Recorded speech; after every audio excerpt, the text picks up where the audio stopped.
On Newsnight tonight, explosive revelations by former MP for Dom Kwabenya, Adwoa Safo, reveals how powers in the MPP government targeted her and her father, waging a campaign to destroy their reputations and businesses. You know, we wake up one morning and to our utmost surprise, Honorable Henry Quarter brought a team of guys with bulldozers, whether they were, how do they call them? These macho guys, Langards or whatever. He didn't even give us notice to even park our computers. They said there was an order from above. She's been claiming in this explosive interview on JoyNews that the party's committee set up to probe why the MPP suffered a humiliating defeat in last year's elections is part of a grand scheme to demonize former Vice President Bawumia. So, a committee that is put together, and it's an intentional committee put together just to make sure that we find certain facts and push a particular candidate away from the candidacy so that we can bring our own. You call that a credible committee, fact-finding committee. Also tonight, government defends recent national security raids against former Bank of Ghana governor, describing the operation as part of measures to gather evidence to prosecute individuals who have stolen from the state.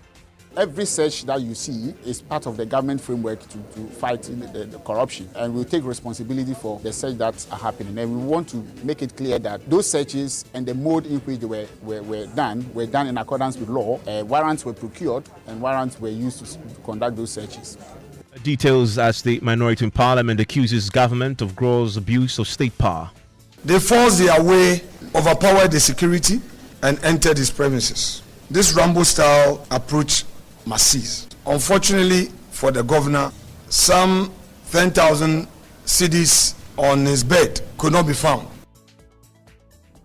In business, Finance Minister Dr. Adwoa reveals government's commitment to reduce the over-reliance on treasury bills, whilst promising more coordination between the Bank of Ghana and the Finance Ministry. And in sports, we hear from Black Stars captain Jordan Ayew as he assures the Ghanaian public of the team's commitment to restoring national pride, starting with a World Cup qualifier against Chad tomorrow. And that's in business and sports. Also later here on Newsnight, government claims to have damning evidence against political actors deeply entangled in illegal mining.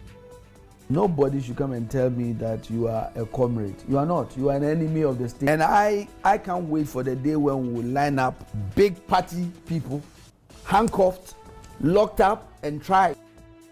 I want to hear from you tonight here on Newsnight 05511119997, and we start tonight with a turmoil in the opposition New Patriotic Party, as it has tonight referred its former MP for Dom Kwabenya, Adwoa Safo, to its disciplinary committee on the day when she bared it all. She has been in this explosive interview, been revealing what she claims to be a conspiracy at the highest echelons of the party to demonize former Vice President Bawumia. She also reveals in this interview on The Pulse with my colleague Elton John Brobe that her father and herself were victims of a campaign waged at the very heights of the government under Akufo-Addo to destroy their reputations and businesses. Was my father's lawyer in the 80s and in the 90s. So he has a close relationship with my father, Apostle Dr. Adwoa Safo. He has a lot of businesses. One is our transport company, Imperial Express. Right. It was thriving. It was doing very well. Concentrating in the northern regions, Togo, Benin, everywhere. You know, we wake up one morning and to our utmost surprise, Honorable Henry Quarter brought a team of guys with bulldozers, whether they were, how do they call them? These macho guys, Langards or whatever. He didn't even give us notice to even park our computers. They pulled everything down one day. And the reason being what? That you were occupying and land that didn't belong to you? The land didn't belong to us. The land was government land. The land was being leased to us and we were paying. It was a land for the Sports Council. So at the time, Honorable Neil Ante van der Poel was the one that the general manager then entered into that agreement with, and we were paying, and that is where we're operating from. And a lot of people do that. Most of the terminals that you see don't belong to the transport companies. We lease them. Right. And we were doing everything, not that we stopped paying the lease. They said there was an order from above that those lands were being recaptured for a government project. They pulled everything down without notice. Until date, there has not been any government project on that land. And this How do you expect Christo Asafo members and my father to go and vote for the NPP? How? We have blood running in our veins. I have blood running in my veins. That is the company that took care of me. The man has sacrificed his daughter to you and brings the largest votes and the largest constituency to your political party. Is that a way to pay him back? If you don't help him expand, if you don't help him with his automobile, you go and pull down a transport company that will use these buses to bus electorates to go and vote in the past. Did you complain this to the president, and what was the response? No response. But did you complain? You did, Elton. Complain when they want to take it. When you complain, who are you complaining to? Honorable Henry Korte, after that, I called and called and called him. He never picked my call. He never picked my call after telling me it was an order from above and they were going to use it for, I don't want to mention the person's name because I've been advised. And they have walled it from then. Up until now. It is still there. Nothing has been done on it. And I'm daring them. Now NDC is in power. Go and do the project you want to do over there. She had further revelations, also alleging that the party's committee set up to probe why the MPP suffered that humiliating defeat in the last elections is part of a grand scheme to demonize former Vice President Dr. Bawumia. Elton, every person in this world deserves a second chance. Why do you bring a ticket once when you have precedent, you have a history? That tells us that the first time it doesn't work. Sometimes the second time it doesn't work. President Kufuor went how many times before he got the nod? His Excellency Nana Addo Dankwa Akufo-Addo, he went how many times before? We went 2007, we lost. We went 2012, we lost. It was 2016, after the election petition, through my effort in Dome Kwabenya. Yes. Me, that they're telling me that I've been ungrateful to the party. Based on what we discovered in Dome Kwabenya, we went to the court. We had electoral reforms, and that brought the party to power 3 times. Professor Mills, how many times did the late Professor Mills, may he still rest in perfect peace, how many times did he run? Our current president, John Mahama. President Mahama. He continued the leftover term of Professor Mills. He started his first term, he lost. He came again. Ghanaians rejected him. And he's come again. Where in the history of this country has a presidential candidate won the first time? So why are you telling Dr. Bawumia that Ghanaians don't like him, and you're going to put that in a report and present it to us, and you think we'll accept it? No. She reserved her most biting criticism for the committee itself and the chairman of that committee, former Speaker of Parliament, Professor Michael Quay, describing his committee as bogus. When they want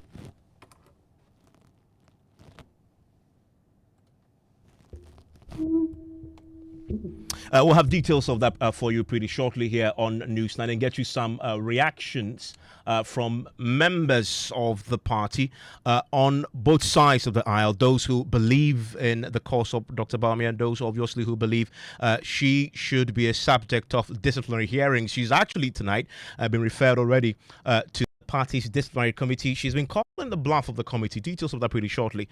When they want to take it, when you complain, who are you complaining to? Honorable Henry Korte, after that, I called and called and called him. He never picked my call. He never picked my call after telling me it was an order from above and they were going to use it for, I don't want to mention the person's name because I've been advised. And they have walled it from then. Up until now. It is still there. Nothing has been done on it. And I'm daring them. Now NDC is in power. Go and do the project you want to do over there. Whether you'll be given the opportunity to. Why destroy people's businesses? The business community, it's not only my father. Pastors, we were arresting pastors that prayed for us. to come into government. You expect not only my father, pastors. We were arresting pastors that prayed for us to come into government. You expect him to tell his church following that go and vote for NPP again. So I'm telling you, we are the cause of our own loss. Have you appeared before the Professor Michael Quay's committee? Because it is the committee is asking people why the MPP lost. You have stories to tell. It's a very bogus committee. Why do you say so? Why? And you know, a committee that is put together, and it's an intentional committee put together just to make sure that we find certain facts and push a particular candidate away from the candidacy so that we can bring our own. You call that a credible committee, fact-finding committee. If Professor Michael Quay thinks he has integrity, thinks that he is credible, I want the first page of his fact-finding report. Why my son Michael Quay Jr. lost Dome Kwabenya's seat. He should give us a detailed report on that. That is possible. If he's able, no. It is possible it could be captured. No, if he's able to do it, and do it with the needed integrity, with the transparency, without biases and prejudices, I will take any report finding that he puts in there against Dr. Bawumia. Other than that, that report will not work in this party. Is this not a premature conclusion, knowing very well that the report is not out? We don't even know the content. The composition. Nipa nebari. He should, no, please, your backyard is burning. And you think the best person to lead a committee, a fact-finding committee like that constituency is included, will do a thorough job for you. So why don't you go out for an independent person? So you want the entire committee changed, bring in new people to do this work? This is not the first time. I'm telling him there are other credible members. That's why I'm saying, I'm just talking about him. I know there are other members. I'm not attacking anybody. I am attacking the chair of it. Hey, couldn't we have found anybody in the party to chair? Because he's conflicted. Exactly. Why do you do that? And we know what we know, and we've heard what we've heard. He shouldn't come and tell us that we should blame everything on Dr. Mahmoud Bawumia because Ghanaians don't want him, and that he won't fly again, and then we can't market him again, and so blah, blah, blah, blah. Uncle Trust and Yamani were reporting him. You suspect that is what is coming up? We are warning him. And that there is Adwoa Safo. She is a former MP for Dom Kwabenya. I want to bring in Kofi Tonto, is aide to Dr. Bawumia, joins us right now on the line. Thank you for your time here on News Night. We've just been listening to Adwoa Safo alleging that this committee has been set up that is chaired by Professor Michael Quay is part of this scheme to demonize the man you serve. Your reaction? Very good evening to you, Ivan. First and foremost, I think all Ghanaians, including the Honorable Adwoa Safo, have a right to their opinion. However, that is not the opinion of His Excellency, former Vice President. The former Vice President believes very strongly that we should allow structure in the party to work. The party has constituted a committee to investigate issues. We will wait for the committee to bring their report, and then we can more or less review the report and see the pros and cons of the report. But as far as Adwoa expressing her views, I think she has a right as a Ghanaian, she has a right as a member of the party to express her views. You say she has a right to express her views. The party holds a different view to that. In fact, as we speak tonight, they have referred her to the disciplinary committee of the MPP because they believe her conduct is dragging the name of your party to disrepute. Yeah, Evans, I mean, you have a right to express your view. I have a right to express my view. But those rights are framed within a constitutional document. The party also has a document. Therefore, if the party feels her right infringes on the constitutional regime or mandate of the party. The party also has a right to call Adwoa to order and say that, look, what you are saying, which is your constitutional right, the national constitutional right, infringes on aspects of our party. And the party, is the party of laws and rules. I think it's also within the party's right to engage Adwoa and tell her, look, these views are not what we want to put out right now. And I think that's also fine. I don't see why the party cannot also tell Adwoa to hold her horses for now and then engage within the party. I've seen a statement from the General Secretary asking all party leaders to refrain from going on radio and on TV and discussing issues relating to the party on air.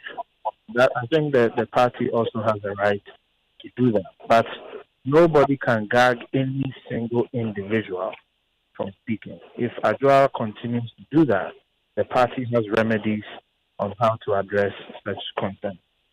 This committee, she's been critical of, and that the committee's real intentions is to put out a report that would discredit Dr. Bawumia. You trust that committee? Well, first of all, the party has instituted a committee. We trust the judgment of the party. In fact, when the party meets to take such a decision, leaders of the party are present. So how can we be part of a decision to constitute a committee and then come out and say otherwise? Trusting a committee does not necessarily mean you will agree with everything in the committee's report. Let's distinguish the two. Evans, you're a credible journalist. Doesn't mean I would disagree or agree with everything you say. I may agree with aspects of your comments. I may disagree with aspects of your comments. It doesn't take away from your credibility. You get what I mean? So we should allow the committee to work.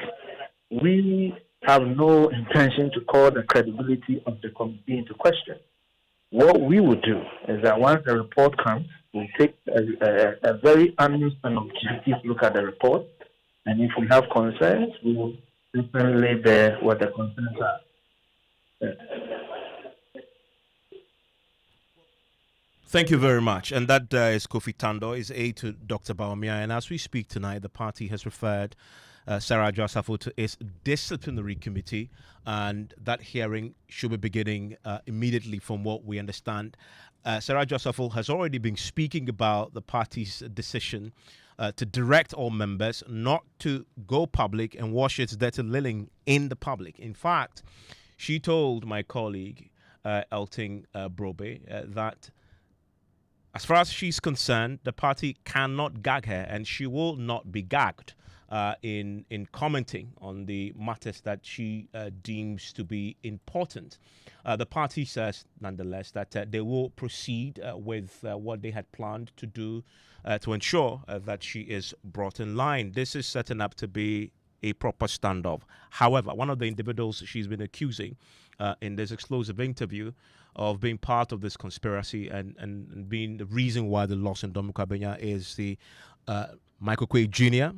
Michael Quay Jr. himself, we understand, has a statement out responding to a few of the accusations against him. My colleague, Papani Ashali, joins me in the studio with that. What has he been saying? Well, he starts off and says that I have been informed of a few false statements made in relation to me that I wish to debunk.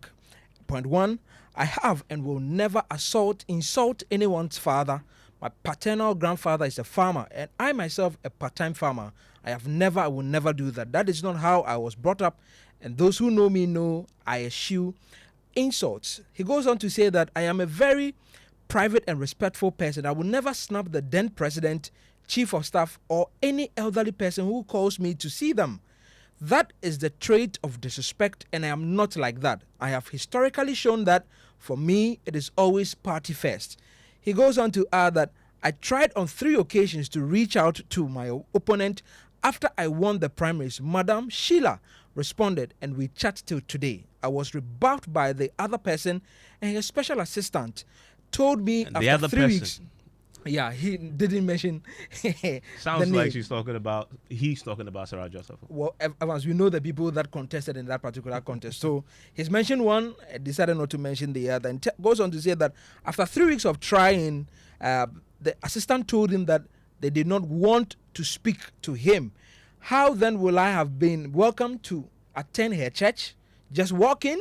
Well, for now, I leave the rest of the matters to God, for he will fight for me. That's how he ends this particular statement, Evans. Papa, thank you very much. Well, Sarah Adwoa Safo herself, she's been responding to the party's directive for her and others to stop speaking the way they have been watching parties settling in public. Listen to her. This is a party that we fought for freedom of speech. We had our flag bearer, once flag bearer and once president, walk on the streets of Ghana, demonstrating the Ghanaians should be allowed to speak. And it's a constitutional right, freedom of speech. Who started speaking? Our General Secretary. Who started speaking after we lost the election? He was going everywhere, explaining. He went to the extent of telling people that nobody should blame him for the election, what we lost. He went on radio saying that His Excellency, the President Nana Akufo-Addo, wasn't listening to them at cabinet.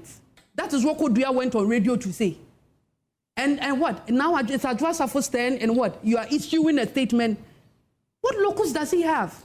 You were on radio, and if he wants to write a letter, a love letter to me, he should write that love letter. This is so general, and I don't think it's a general statement I want to respond to.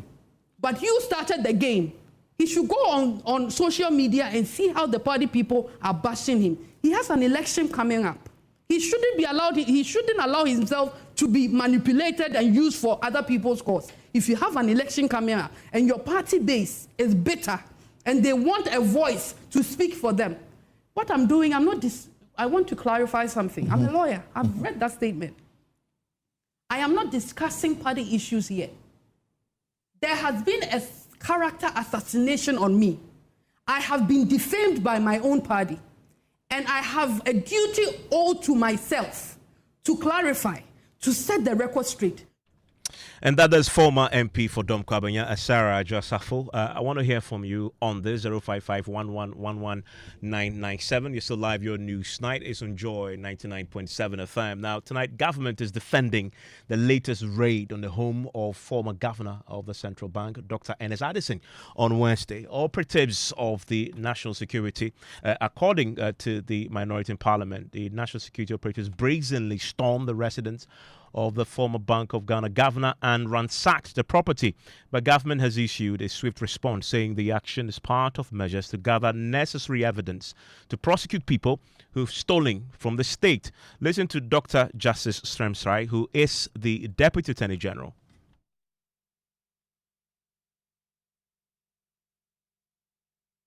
We'll hear from him shortly, and he explains that it is part of the oral report that he had put together, part of the reason why they secured a warrant for the search.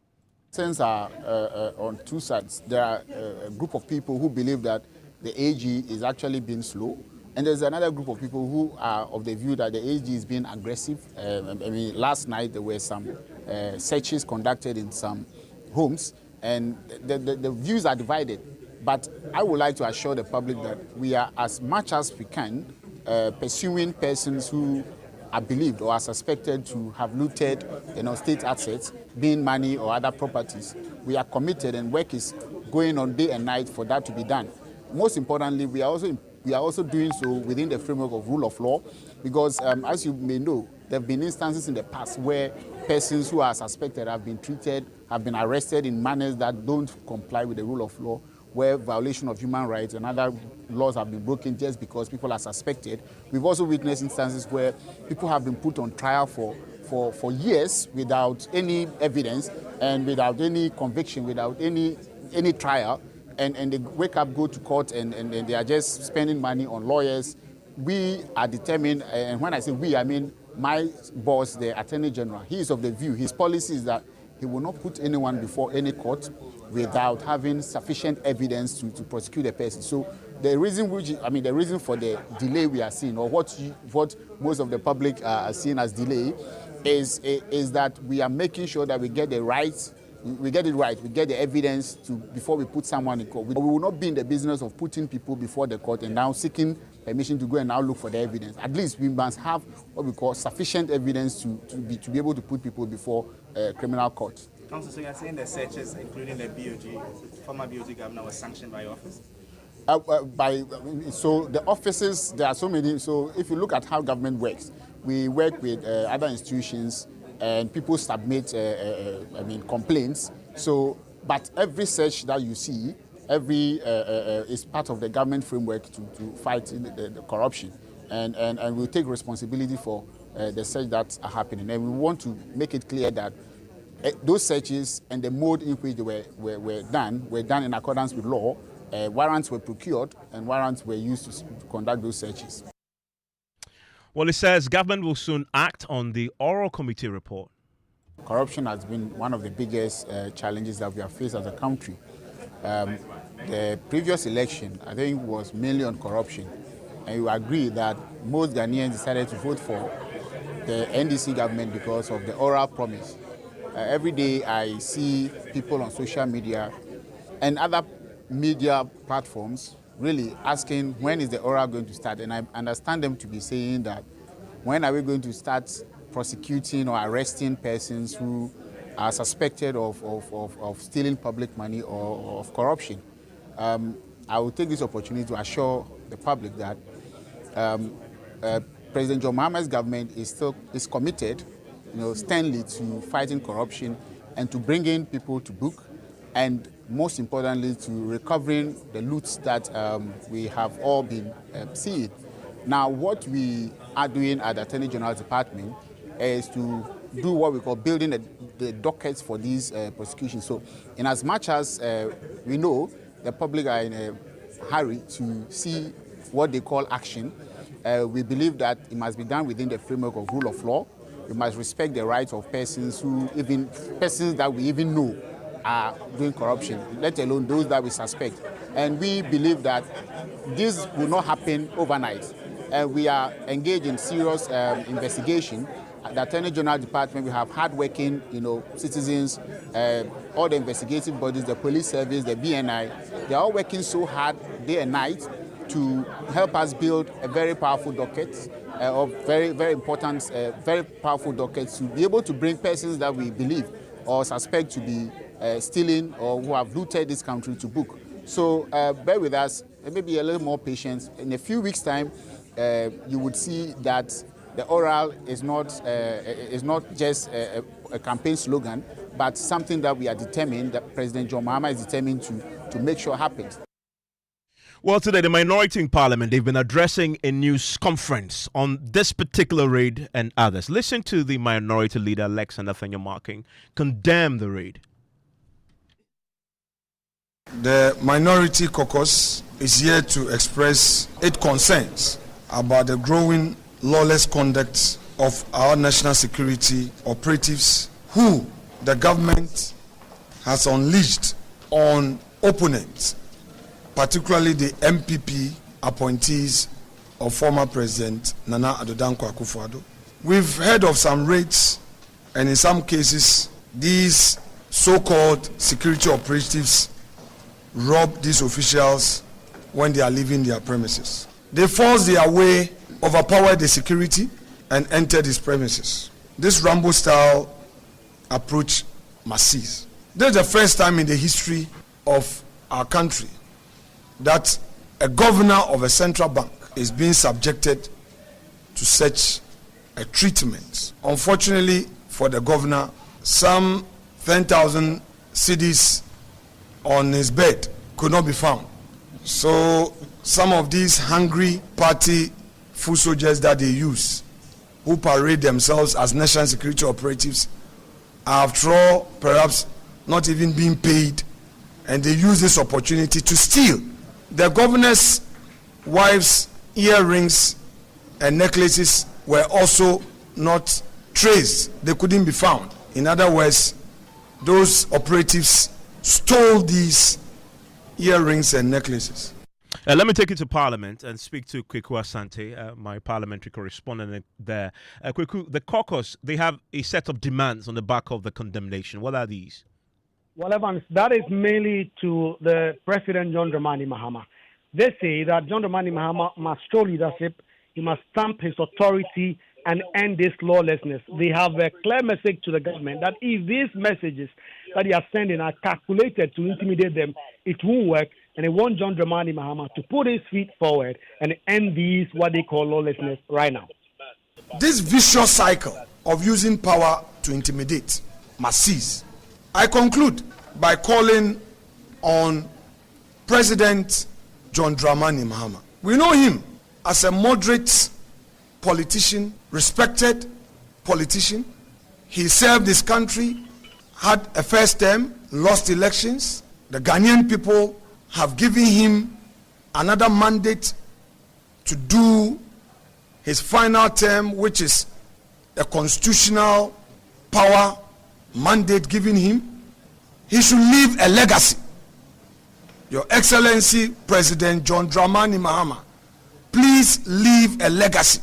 Let it be said that even if there were excesses in the exercise of executive power, when you had the opportunity, you change it for good and own that legacy in your name, Your Excellency. We're tired of the intimidation, the attacks, and the hypocrisy. We were told that Jakpe's first attack on Kenoforiata was not authorized.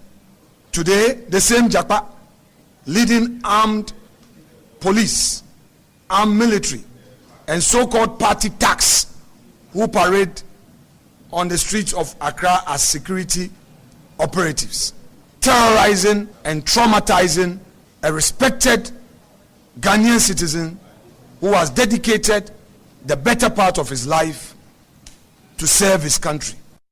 Let me bring in Martin Kpebu. He's a lawyer, but also a member of that oral committee. And as we've just heard there from the Deputy Attorney General, the search warrant was executed pursuant to the oral committee report and the recommendations they had made in there. He joins us on the line right now. Mr. Kpebu, I'm grateful that you could join us. Now, listening to the Deputy Attorney General, this search warrant was executed pursuant to your report. Happy with the conduct of the operatives in executing the search warrant on the home of the former governor of the central bank? Well, Evans, unfortunately, we've not seen a video of the search taking place. And so that immediately calls for law reforms that, the police service tried it some time ago, but they've not moved forward much with it, using body cams. So that there should be a way that this will be videotaped from beginning to end. Right now, as we speak, we've not seen it. And so you see, after your Markin's allegation that the officers stole 10,000 Ghana, it's something that's going to be difficult to investigate. The police service once ordered body cams, about 6 million worth, right? Was it $6 million? It was a contract like that, then there were issues. So maybe we should be returning to that. So, directly to your question, I cannot say I'm satisfied when I've not seen the whole video of the search. You say it. The central bank governor, the former central bank governor, was he ever a subject of your investigations? I think when we handed over the report to the president, I don't remember them giving clearance that we can talk about the content, who was subject, and we were investigating. So was he subject of complaints received? That question, we've not been given clearance. So it looks like if I start going into details, it will look like I've gone ahead of myself. I'll follow up to see whether the clearance is ready now. And I'm sure that full report, we will go into it, I'm sure, along the line. But it wasn't strange to you that his home will be searched. I mean, in fact, before you join us, the Deputy Attorney General actually disclosed that this search warrant was pursuant to your committee's report. That presupposes that you may have made some findings or recommendations in there that bordered on him or the institution he represented. Evans, once again, when I heard that, I thought he said they're doing all this is pursuant to the oral agenda of the JM administration. But you represented the oral agenda. As in, you put Yes, that whole that's a document part. together. Yes, a part of it. Yes, that's the receiving complaints and then gathering information that was in the public domain. Yes. So, but it's not the same as saying that it's the oral committee that specifically recommended that Addison should be investigated. As I said, for the report, JM has that enviable track record. You remember the GIDA report? Ghanaians asked for it to be released, and he did. So I'm sure the media have to take it up. We ourselves, I would check. He definitely would ask for it to be released, because in any event, those were complaints, and then gathering evidence in the public domain. It doesn't incriminate people. So to say that, let's say, Mr. X was reported to the oral committee, no, it's just a report. It doesn't mean Mr. X is being investigated. It doesn't mean he's been convicted. So I'm sure even the GIDA report that went seriously against JM's administration, he gave permission for it to be released. And then fast forward, you remember how many years Father, when he came to the SML, he struggled and struggled, and before eventually releasing it. The alleged misconduct of the security operatives who executed the search warrant, you back an investigation into the claims that monies were stolen and jewelries as well? Absolutely. And I'll be working the lines. I placed a call to somebody that I didn't receive some response. I'm going to call more people at National Security trying to understand what happened. Oliver is written on social media, Oliver Baka-Vomawo, that he supports an inquiry. I also do. We should get to the bottom of this, because we don't want these things to start coming up so early. 10,000 Ghana, no, that would be a serious indictment. So the National Security will have to get to the bottom of it. But whilst at it, and maybe I don't know if I'm running ahead of myself, Evan, I was trying to do research. You see how the warrant is executed. When you look at the police, they have a big manual. It's called Service Instruction. And Service Instruction number 191 has a procedure for carrying out a search.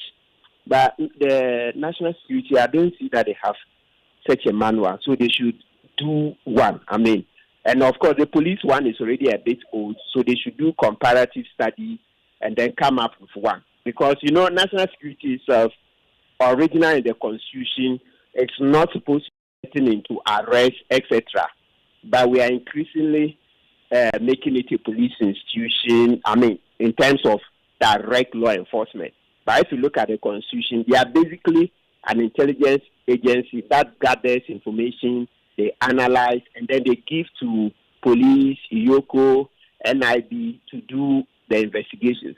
But now that increasingly we are asking them to come into direct investigations such as these, we need to also ask that they quickly begin to come up with manuals like the police service instructions, etc., so that we will know ahead of time how such a search will be done. Because the police one, when it's many rules, as I said, it's not top of the range. It's already looking a bit outdated. But at least, if the police go to search somebody, I can open here and begin to check all the steps.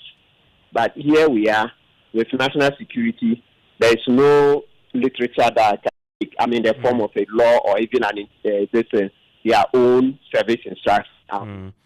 Martin, thank you very much. Martin Kpebuda is a paralegal practitioner. He's also a member of the oral committee that put together that work that the Attorney General tells us tonight that it's in the search that was executed on the home of the central bank governor, the former central bank governor, was pursuant to that particular report. George Affe joins me right now with business. And George, I know you've been working your sources since last night, trying to understand what really happened in Dr. Addison's home when the operatives raided the place.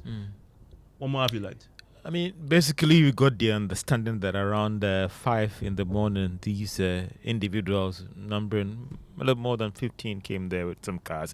I mean, they were asking the governor to, if he had a vote in the house, and he should lead them to that vote. The governor actually explained to them that there isn't anything of that sort in the house. When they realized that there wasn't anything of that sort, they called drivers from the national security to actually come in and pick a number of cars to a certain location. And they drove 4 cars away, leaving 2 of them. And later in the evening, we understand that they called them to come and then pick their cars as well. But yes, they went around doing some search, and we've not been able to independently establish whether doing that search something was taken away or not even. Well, in business news tonight, the Finance Minister, Dr. Adwoa reveals government's commitment to reduce the over-reliance on treasury bills, whilst promising more coordination between the Bank of Ghana and the Finance Ministry. More oil marketing firms review prices of petroleum products at the pumps as concerns grow about whether these recent reductions can be sustained. The business news on Newsnights is brought to you by MTN Business. Welcome to the new world of business. Kingdom Books and Stationery, your number one stop shop for all your offers, essential synthesis tanks, and Pepsodent, Herbal, and Charcoal. You're welcome back to Business on Newsnight. Now, Finance Minister Dr. Adwoa has affirmed government's commitment to reduce the over-reliance on treasury bills. He also assured that there will be more coordination between the Bank of Ghana and the Ministry of Finance. Dr. Adwoa said this at the meeting with commercial banks managing directors in Accra today. There is more in the following Business Desk report. Speaking at the meeting, Finance Minister Dr. Adwoa expressed government's commitment to fiscal discipline whilst restoring confidence in the financial sector. He added that government is committed to put in place necessary buffers to ensure that every payment due any bondholder under the domestic deduction program is paid. Dr. Adwoa also went ahead to identify some areas in the 2025 budget that government has demonstrated its commitment to fiscal discipline. One can talk about goods and services and plans to achieve a primary surplus of 1.5% this year to help attain economic stability. He also announced that they have come very far when it comes to submitting the fiscal responsibility rule to Parliament that will put in place debt ceiling for the country. Dr. Adwoa also revealed that government is taking deliberate steps to reduce the reliance on treasury bills. The finance minister also noted that there will be more coordination between fiscal and monetary going forward. The meeting brought together all the governors of the Bank of Ghana as well as directors at the Ministry of Finance. And that's a Business Desk report. Meanwhile, the Chief Executive of the Ghana Association of Banks, JoyNews, has described the meeting as fruitful and necessary, looking at the current challenges facing the economy. You know, anything that weathers the storm, makes the market less uncertain, you know, is a positive development. We want to be able to forecast, and if you know that you are hearing directly from the Minister of Finance telling you we are building a sinking fund and we have made preparations available to pay off all debts that fall due in 2025 and beyond, it is very reassuring. And again, the fact that he's going to Parliament to amend portions of the Fiscal Responsibility Act to introduce debt ceiling so that we don't find ourselves as a country in the corridor where we got to before we went into all these debt exchange and the IMF program. We need to introduce more fiscal discipline, and that is what the amendment is seeking to do on the fiscal responsibility amendment would seek to achieve. A debt ceiling is something that as a country we believe we really need. John Adwoa is Chief Executive of the Ghana Association of Banks. Now, more oil marketing firms are reviewing the prices of their products at the pumps. Now, the latest is Shell and Petrol. So, Shell is selling a litre of petrol at 15 Ghana cedis 30 pesos, while diesel is going for 15 Ghana cedis 47 pesos. That of Petrol is selling a litre of petrol at 15 Ghana cedis 29 pesos. Diesel is going for 15 Ghana cedis 45 pesos. But there are some who are concerned about whether this current trend over the past few weeks can be sustained going forward, looking at the fact that prices of crude oil started going up on the international market. Meanwhile, Minister for Energy and Green Transition has maintained that the cedi stability, or the cedi stabilizing firmly against the US dollar, might be one of the surest ways in keeping prices low at the pumps. Currency is stable, certainly it will influence the prices. And the stability of the currency is a factor of economic management, both monetary and fiscal. But also how you even manage the competition. You bring about efficiency, you bring about predictability. If the exchange rate regime is managed in terms of how the central bank and government are able to guarantee forex, then arbitrariness is reduced. And that is also showing. So I think that it's a culmination of multiple factors. And if we can hold it that way, bearing any unforeseen circumstances, the prices should fairly be stable. In that case, the only variable that can be influencing the price will be the price of the commodity at the world market price.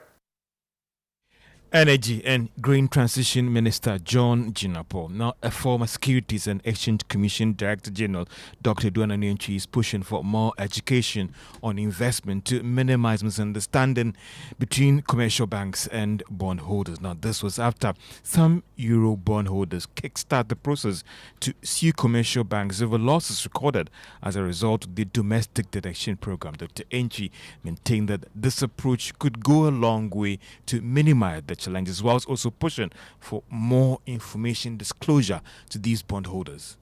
Yeah, it is a major issue. Even where information has been provided, the Securities and Exchange Commission's job is to ensure that people are provided with that information. And when I was in office, I was thinking that even if you ask people to provide all the information, are the investors reading the document? And I keep on saying that the investors, what they want, all that they do is that if it's prospectus for the issue of subsecurities, they just send to the last page of the prospectus where the form is there and fill and sign and go and pay. So all the information that you have, the regulators have ensured that it is provided, the investor will not read it. In that case, you can't go and complain when there is something happened because it was in the document. Former Securities and Exchange Commission Director General Dr. Adwoa Safo. And finally, the Bank of Ghana has denied issuing license to the MTN Ghana to undertake cross-border transactions with that of MTN Nigeria. Now, this follows report that MTN Ghana has been authorized to carry out these transactions, but the Bank of Ghana in a statement added that, as far as is concerned, Mobile Money Limited, providers of Momo for MTN, has not been licensed or authorized to conduct cross-border transactions. The central bank noted that in 2024, a pilot program began as part of its Sandbox program to aid these transactions, which is currently reviewing the process before it gives its final blessing to aid this movement of cash across the border. And that's all for business on Newsnight. It's time for the sports, and Ms. Bao here. And Ms. Bao is here with the latest. We're all looking forward to that Black Stars game. Yes, we're all looking forward to it. Correct? Tomorrow, 7 p.m., it's happening. The President, Joe Mahama, has indicated that he will be at the stadium tomorrow to cheer the Black Stars on. But ahead of that game, Joy Sports has gotten an exclusive with the Black Stars captain, Jordan Ayew, who has been assuring the Ghanaian public of the team's commitment to restore national pride, beginning with the qualifier against Chad and later against Madagascar on Tuesday. The Black Stars will be looking to climb up the table in Group I as they look to secure a spot in the tournament to be hosted in USA, Canada, and Mexico in 2026. Yes, playing for Ghana, there's huge pressure. If I say there's no pressure, I'm lying. There's huge pressure, massive pressure. But we're professional footballers, so you need to stand up to the challenge. You need to be ready, and obviously the boys are ready. And I personally believe that obviously you don't always have to blame someone, and that is the nature of the game. But we believe in the management team that we have. We believe in the JFA and everything. So we buy to everything they want to do. And Sports at 8:30 tonight. You can make a date for that exclusive. Well, just before I go, Evans, Zimbabwean sports minister Kirsty Coventry has been elected president of the International Olympic Committee earlier today, becoming the first woman and African to claim that very job. She will be serving an 8-year mandate, which will run into 2033 there. And thank you very much, Ms. Bao, for that. You want to join George Riafe later tonight on PM Express, banking sector developments and the 2025 budget. He's talking to Kwamina Sumenin, he's the president of the Ghana Association of Banks and the CEO of the Stanbic Bank of Ghana. You don't want to miss that. It's at 9 p.m. Now, tonight, the Health Facilities Regulatory Agency is dispatching a team to investigate the state of disrepair of the Tafo Government Hospital following JoyNews expose. Imagine rush to the hospital in desperate need of care, only to be told no bed, no treatment. That's the grim reality at the Tafo Government Hospital, where a critical shortage of beds is forcing patients onto hard floors and cramped corridors. We'll hear from Hefra shortly, but first, here are excerpts of Nana Wachiyadom's report. Corridors of the Tafo Government Hospital in the old Tafo municipality are narrow and crowded, with patients, relatives and medical staff jostling for space. As you step into the hospital, the sounds of desperation fill the air. Patients struggling for space, some on makeshift beds, others forced to sit or stand, waiting for attention from the overworked medical staff. It's really sad because when we come and the place is choked like that, we find it so difficult to work. The hospital's congestion is not a new phenomenon, but it has worsened in recent years. Medical Superintendent Dr. Eric Kwamedetu bemoans the infrastructural deficit of the hospital. Tafo Government Hospital is very old, but infrastructurally, if you ask me personally, I will not call it a hospital. We need to do something about it. According to Dr. Kwamedetu, the congestion of the hospital forces them not to admit some patients. Sometimes you need to turn some of the people away because you can't admit all of them. We can now speak to Christabel Aram Nuhoho, who is the head of public relations at HEFRA, joins us on the line right now. Christabel, thanks for your time here on Newsnight. We understand you are dispatching an assessment team. When are they due at the hospital? Hi, Evan. Great to have you, Christabel. Can you hear me? I can hear you loud and clear. Can you hear me? Your question again. When are the officials you're dispatching, when are they due at the hospital? Oh, goodness, we lost her there. We'll try and get that clarity for you. For those who live in Tafel, this is a very critical matter. And in Ashanti region, if you're listening to us, I want to hear from you. 05511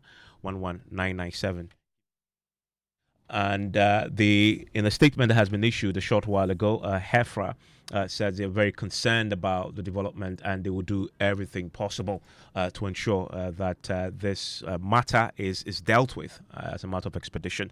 Christabel joins us on the line. Christabel, I wanted to establish when the team you are dispatching, when you're expecting them on the ground.